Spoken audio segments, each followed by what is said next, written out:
আজকে একটা গুরুত্বপূর্ণ সম্মেলন আছে বাংলাদেশ এবং ভারতের মধ্যে। সেটা হচ্ছে সীমান্ত সম্মেলন। বিজিবি এবং বিএসএফ এই সীমান্ত সম্মেলন করবে। প্রাধান্য পাবে বাংলাদেশের দিক থেকে পুশিন এবং সীমান্ত হত্যা। আমি কোনো যাজক না বা গণক না, কিন্তু আমি বলে দিতে পারি যথারীতি আরো 55টা সম্মেলন যেভাবে ব্যর্থ হয়েছে এটাও ব্যর্থ হবে। এটা হচ্ছে 56তম সম্মেলন। 55টা সম্মেলনে তখন পুশিনের বিষয়টা ছিল না, পুশিন সাম্প্রতিক সংযোজন। তার আগে ছিল হচ্ছে সীমান্ত হত্যা, কিন্তু সেই সীমান্ত হত্যা বন্ধ হয়নি।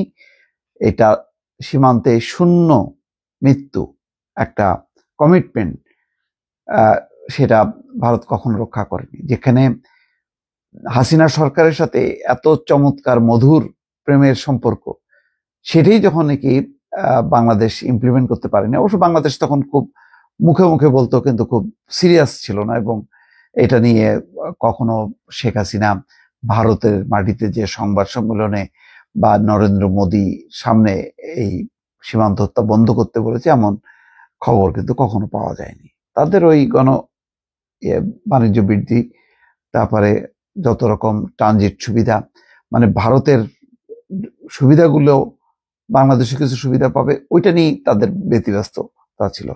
কিন্তু মূল সমস্যাটা যেটা ছিল সীমান্ত হত্যা, সেইটা বন্ধ করার ব্যাপারে কোনো পদক্ষেপ নেয়নি।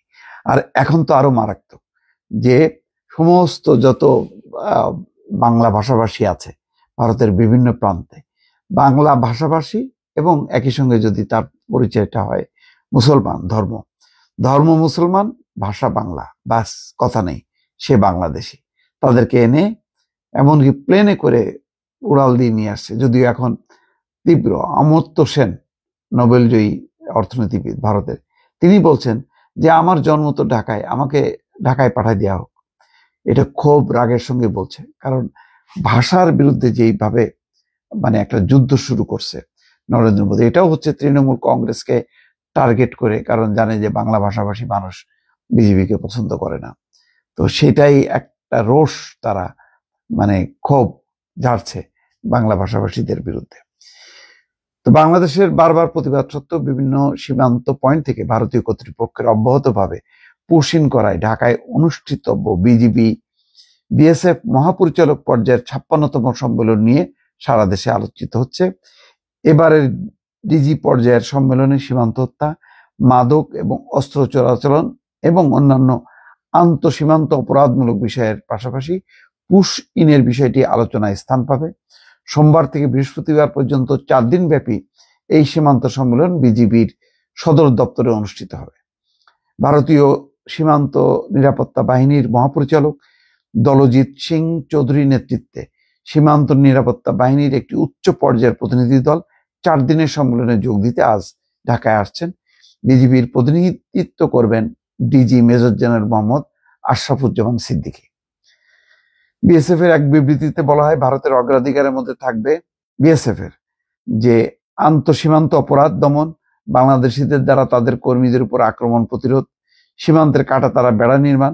বিএসএফ জানিয়েছে যে ঢাকার আলোচনায় বাংলাদেশে আশ্রয় নেওয়া ভারতীয় বিদ্রোহী গোষ্ঠীগুলির বিরুদ্ধে ব্যবস্থা নেওয়া, মাদক, অস্ত্র এবং গোলা বারুদ মোকাবেলা, চোরাচালান মোকাবেলা, আন্তর্জাতিক সীমান্তের 150 গজের মধ্যে অননুমোদিত নির্মাণ রোধের উপর আলোকপাত করা হবে।